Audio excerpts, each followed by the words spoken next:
Hey guys, welcome back. So I got like 3-4 DMs about this video asking me to make it a little slower.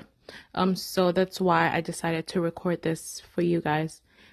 So I really don't know how many packs of Nulocs I used. But I ordered this off Amazon and I used one pack of this expression spring twist. I didn't even use up to like 2 bulks of it. Comes in 3 bulks, so I think I used like 1.5 bulk in one pack, if that makes sense.